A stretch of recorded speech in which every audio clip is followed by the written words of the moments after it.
Gujarat anti terrorism squad ने 3 लोगों को पकड़ा गुजरात के अंदर जो कि जिनका ताल्लुक Islamic state of Iraq and Syria से है। ये जो बंदे हैं इनका नाम डॉक्टर है। सैयद अहमद मोहिउद्दीन नाम का ये डॉक्टर अगर पकड़ा नहीं जाता तो ये हजारों भारतीयों को शायद मार चुका होता। सैयद अहमद ने चीन से एमबीबीएस यानी डॉक्टरी की पढ़ाई की है, लेकिन ये पढ़ाई शायद लोगों को बचाने के लिए नहीं बल्कि बड़ी संख्या में लोगों को मारने के लिए की गई थी। आपके लोग जिहादी बन रहे हैं और जो जनरेशन्स हैं वो एजुकेशन और बुक्स के बजाय कहीं और लग गई हैं। उद्देश्य क्या है? हिंदुओं में दहशत फैलाना, हिंदुओं में आतंक फैलाना और आतंक के माध्यम से भारत के ऊपर कब्जा कर लेना। ये तकरीबन 1 साल से सर्विलेंस में के अंडर थे। 1 साल के सर्विलेंस के अंडर थे और पढ़े लिखे बंदे हैं, लेकिन ये पढ़े लिखे बंदे भी तो रेडिकलाइज होते हैं। जय हिंद, नमस्कार। आज की लेटेस्ट खबर के बारे में हम बात करते हैं। बहुत बड़ी खबर आ रही है कि 26/11 से भी बड़ा हमला जो है एक बार फिर से भारत पे पाकिस्तान करवाने जा रहा था, लेकिन एक बार फिर से ये नाकामयाब हो गया। जैसा कि आपने देखा कि कैसे पाकिस्तान ने 3 आईएसआई आतंकवादी जो है वो भारत के अंदर करे थे और जिसमें वो तीनों के तीनों आतंकवादी जो हैं वो पकड़े गए हैं। इनके क्षेत्रीय इलाके बताए जा रहे हैं कि यूपी, गुजरात, अहमदाबाद, फर्रुखाबाद ऐसे जो है ये 3 इलाकों से जो है ये बेसिकली पकड़े गए हैं और ये अनएजुकेटेड नहीं बल्कि एजुकेटेड आतंकवादी थे। सो आप समझ सकते हो कि कितने खतरनाक और कितने खौफनाक ये आतंकवादी हैं जो बायोलॉजिकली हिंदुओं को जो है नुकसान पहुंचाने वाले थे और बेसिकली ये डॉक्टर थे। सिंह नाम किराम के इस जहर से उनकी भी यह योजना थी कि वो लाखों हिंदुओं को समाप्त करेंगे। धौज इलाके से ही मुजम्मिल को गिरफ्तार किया गया था, जिसके घर से 8 बड़े सूटकेस और 4 छोटे सूटकेस में 360 किलो अमोनियम नाइट्रेट, हथियार, गोलियां, एम्यूनिशन, डेटोनेटर, वॉकी टॉकी, तमाम चीजें यहां से बरामद की गई थी। और उसके बाद एक तीसरे डॉक्टर की भी तलाश इस तीनों जगह मिला के 2900 किलोग्राम, लगभग 3000 किलोग्राम अमोनियम नाइट्रेट बरामद हुआ है। पहले रिपोर्ट आई थी कि आरडीएक्स है, लेकिन मैं अपने दर्शकों को बताना चाहूंगा कि ये आरडीएक्स नहीं बल्कि अमोनियम नाइट्रेट है। लेकिन अमोनियम नाइट्रेट और आरडीएक्स में क्या भिन्नता है? उनमें जो है वो इतनी भिन्नता है कि आरडीएक्स अमोनियम नाइट्रेट से 3 गुना शक्तिशाली होता है। कि आतंकवादियों के कितने सारे अड्डे ढूंढ निकाले गए 2 अलग-अलग ऑपरेशंस में, एक जम्मू कश्मीर पुलिस के द्वारा और दूसरा गुजरात पुलिस के एंटी टेररिस्ट स्क्वाड द्वारा। भारत को बहुत क्लोजली इस डेवलपमेंट्स को देखना पड़ेगा, क्योंकि पाकिस्तान घिरा हुआ है, उसके पास बचने का कोई तरीका नहीं है। उन्हें कोई ना कोई ड्रास्टिक स्टेप लेना ही पड़ेगा और युद्ध अब भारत के साथ होगा जरूर। बंदे को मार के आप जन्नत में नहीं जा सकते, ठीक है, क्योंकि ये फैक्टर खत्म होना चाहिए। अब ये इन्होंने इस्लामिक स्टेट की आइडियालॉजीज के से ये मुतासर थे। अच्छा, इस्लामिक स्टेट की जो आइडियालॉजी है ये भी बड़ी ख़तरनाक आइडियालॉजी है।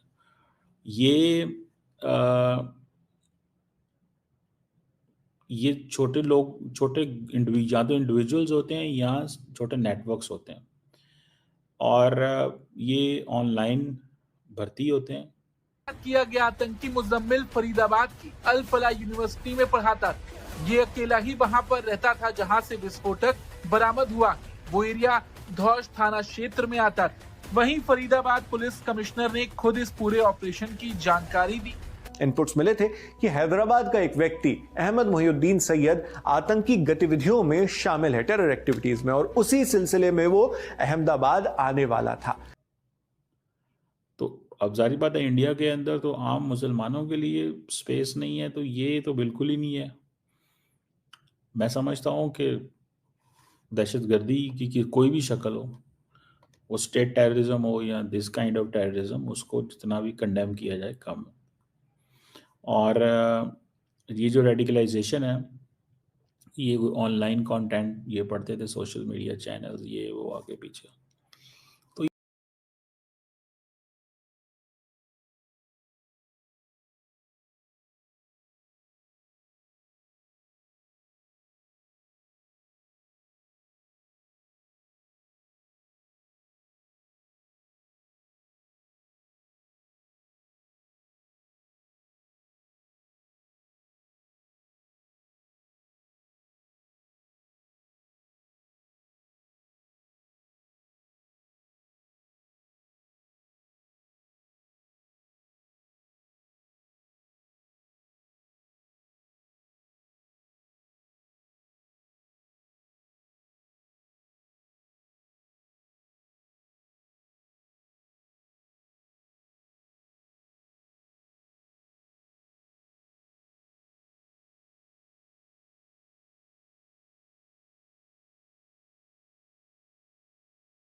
देख लें, लश्कर तैयबा देख लें, मतलब पाकिस्तानियों को शायद आप कन्विंस कर सकते हैं, लेकिन इंटरनेशनल कम्युनिटी जो साउथ एशिया को वॉच करते हैं लोग, अमेरिका में, यूरोप में, ऑस्ट्रेलिया में, वो आपको यही बताएंगे कि जी state has been using these extremist groups. दोनों डॉक्टर गिरफ्तार हुए हैं, मुजम्मिल और डॉक्टर आदिल। ये जैश ए मोहम्मद से इनके तार जो हैं जुड़े हैं ना, कि इन पैटर्नाइज किया ये जैश ए मोहम्मद को और लश्कर तैयबा को।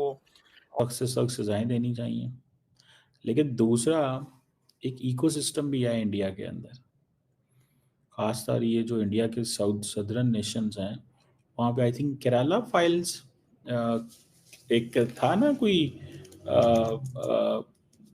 केरला फाइल्स के नाम से या कुछ इस तरह की वो आई थी कोई, ठीक है जी। और मुझे याद नहीं है कि जिसमें एक होता है ये है कि जो केरला के वो, जिसके जवाब में फिर इंडिया ने इन्वेजन की ईस्ट पाकिस्तान की, फिर हमने कारगिल किया। ये तो हम रियासती सतह पे करते रहे ना, और उसके बाद फिर जो गैर रियासती सतह पे हमने किया, यानी हमने वो आप देखें ना कि इन पैटर्नाइज किया ये जैश ए मोहम्मद को और लश्कर तैयबा को, और ये लोग जहाज़ों को हाईजैक, वो जो एयर इंडिया का जहाज़ कंधार गया हाईजैक होके, और उसके बाद फिर आप देखें कि पुलवामा में जो कुछ हुआ। और हमें एक बहुत रेडिकल चेंज लाने की ज़रूरत है अपनी पॉलिसीज़ में, पर्टिकुलरली जो इंडिया सेंट्रिक हैं, और दोबारा से यानी सोचने की ज़रूरत है कि यार हम क्या कर रहे हैं, किस तरफ जा रहे हैं, किन लोगों को हम पैटर्नाइज कर रहे हैं, और उसका नतीजा क्या निकलेगा। एक नतीजा तो उसका निकल चुका है, ये आप देखें ना, ये जो इस वक्त टीटीपी है, टीटीपी की जो पैदाइश हुई है ये इसी किस्म के ग्रोह। फिर कहते हैं कि 12-13 साल की और सजा हुई, और वो किस जेल में सजा काट रहे हैं, क्या जुर्म क्या था उनका। पहले ये कहा जाता था कि जी अदालतें क्या करें, उनके खिलाफ तो एविडेंस ही नहीं मिलती, पहले वो रिहा हो जाते थे। लेकिन इसमें अब जो जब एफएटीएफ का शिकंजा कसा गया तो फिर उनको सजा हो गई, और उसकी कोई डिटेल नहीं आई कि क्या किस जुर्म में सजा हुई, क्या टेरर फाइनेंसिंग कर रहे थे वो। जज साहब मुझे इतना पता है कि UN security council resolution 1373 and 1267 I think, इनके ऊपर उनको जो है तो वो भी जारी बात है एक फैक्टर है। So I don't have any knowledge कि वो कहाँ पे हैं, लेकिन ये तो है कि पाकिस्तान ने एफएटीएफ में उसको सजा दिलवा के कंप्लायंस करके, और उसकी कोई पब्लिक जो मुझे कभी वो जैसे प्रेजेंस है वो नज़र नहीं आई, and I don't know much more about it. जितना को गवर्नमेंट जो मीडिया पे आता है मुझे भी उतना ही पता है उसको। तो सर हाई सिक्योरिटी प्रिजन्स जो हैं वो लोगों को ज्यादा प्रोटेक्शन देते हैं, या हाउस अरेस्ट में करके किसी बंदे को, जिधर भी है, but I have no idea. लेकिन ऑब्वियसली उसकी सजा जो है उसको दिखा के तो एफएटीएफ से जारी किया, क्योंकि यूएन की सिक्योरिटी काउंसिल की वो बाइंडिंग था। मेरा ख्याल है कि ना तो अफगानिस्तान को और ना ही भारत को या किसी भी ऐसी कंट्री को जिसको हमारे साथ प्रॉब्लम है, उसे हमारे लिए कुछ भी या हमें नुकसान पहुंचाने के लिए कुछ भी करने की जरूरत है, या हमसे नाराजगी अगर उनको है और किसी किस्म का वो सोच रहे हैं कि वो हम पे अटैक करें तो हमारा बड़ा नुकसान हो जाएगा, वो मेरा ख्याल। जैसा कि आप सभी ने देखा कि किस तरह से खबर सामने निकल के आ रही है कि 26/11 से भी बड़ा हमला जो है वो भारत के अंदर होने वाला था, वो भी भारत के अंदर ही बैठे बैठे। खबर ये आ रही है कि भारत के ही कुछ मुसलमान नागरिकों ने भारत के साथ गद्दारी करने की सोची, और बेसिकली वो भारत के अंदर बैठ के ही जो है साजिशें कर रहे थे पाकिस्तान के साथ मिलकर। 3 आईएसआई एजेंट जो है वो पकड़े गए हैं, जिनमें से बताया जा रहा है कुछ गुजरात से थे, कुछ अहमदाबाद से, कुछ यूपी से, और कई ऐसे क्षेत्रीय इलाकों से जो है ये पकड़े गए हैं। और तीनों के तीनों, आप यकीन नहीं मानेंगे, तीनों के तीनों जो है वो डॉक्टर हैं।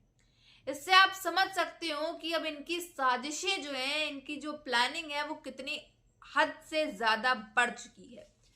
यानी कि अब की ये लोग बायोलॉजिकल अटैक करने वाले थे भारत के अंदर, कि एक साथ जो है सारे हिंदू जो है वो मारे जा सके विद बायोलॉजिकल अथॉरिटीज। तो अब ये अनएजुकेटेड जो आतंकवादियों को नहीं हायर कर रहे हैं, आईएसआई को नहीं हायर कर रहे हैं, ये एजुकेटेड कर रहे हैं। तो ये भारत के लिए एक तरह से बहुत ही खतरे वाली बात तो है ही, लेकिन भारत की इंटेलिजेंस इतनी शार्प है कि उसने एक बार फिर से इनको नाकामयाब करा दिया। तो अब पाकिस्तान को काफी ज्यादा डर होगा कि भारत जो है वो हर वक्त हमको पकड़ लेता, और इतनी बड़ी बात कैसे भारत के इंटेलिजेंस को पता चल गई। तो ये काफी ज्यादा खतरा भी है देखा जाए, और पाकिस्तान के लिए ये बुरी खबर भी है। बहरहाल आप सबकी क्या राय है ये कमेंट बॉक्स में जरूर बताइएगा। अगर वीडियो अच्छी लगी हो तो like, share and comment and subscribe.